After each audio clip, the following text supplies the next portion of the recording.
पहाड़ी का रहस्यमय घर भाग 3 मेज का डरावना राज। जैसे ही आर्यन ने उस खुद ब खुद जलती मोमबत्ती की रोशनी में मेज को देखा, उसका शरीर पसीने से भीग गया। मेज पर कोई पुरानी डायरी नहीं, बल्कि आर्यन का अपना ही रिकॉर्डर रखा था, बिल्कुल वैसा ही जैसा उसके हाथ में था। उसने कांपते हाथों से मेज पर रखे उस दूसरे रिकॉर्डर का प्ले बटन दबाया। उसमें से जो आवाज आई, उसने आर्यन के होश उड़ा दिए। वह आवाज आर्यन की ही थी, जो बदहवास होकर चिल्ला रहा था, नहीं, यह मुमकिन नहीं है। मैं अभी अभी सीढ़ियों से उतरा हूं, तो मैं यहां पहले से कैसे हो सकता हूं? दरवाजा खोलो।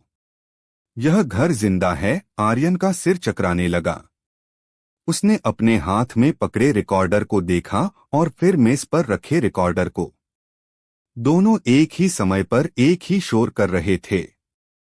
दीवारों का धड़कना। अचानक तहखाने की दीवारों से एक अजीब सी आवाज आने लगी, जैसे कोई विशाल जीव धीरे धीरे सांस ले रहा हो।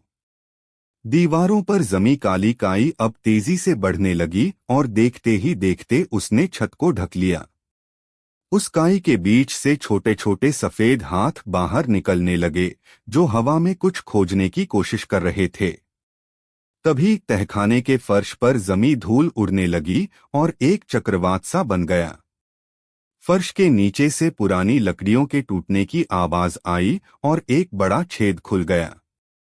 आर्यन ने टॉर्च नीचे की ओर घुमाई तो उसने देखा कि नीचे एक और गुप्त कमरा था, जहां दर्जनों लोग बिल्कुल स्थिर बैठे थे, मानो वे पत्थर बन चुके हों। उनके कपड़े 1920 के दशक के लग रहे थे। परछाई का विद्रोह। आर्यन भागकर सीढ़ियों की तरफ गया, लेकिन वहां पहुंचते ही वह ठिठक गया। उसकी परछाई, जो अब तक दीवार पर कांप रही थी, धीरे से दीवार की सतह से बाहर की ओर उभरी और फर्श पर ठोस रूप में खड़ी हो गई। वह परछाई अब आर्यन की परछाई नहीं रही थी। उसकी लंबाई 7 फीट हो गई थी और उसके हाथ लंबे और नुकीले नाखूनों वाले थे। उस साये ने बिना किसी शोर के आर्यन की गर्दन की तरफ हाथ बढ़ाया। आर्यन ने बचने के लिए पीछे की ओर छलांग लगाई, जिससे उसकी टॉर्च हाथ से छूटकर दूर जा गिरी। अब कमरे में सिर्फ उस मोमबत्ती की मध्यम रोशनी थी, जो बुझने ही वाली थी। वह रहस्यमयी महिला। तहखाने के कोने में रखे एक पुराने टूटे हुए आदमकद आईने में आर्यन को अपनी धुंधली आकृति दिखी। लेकिन जैसे जैसे वह आईने के करीब गया,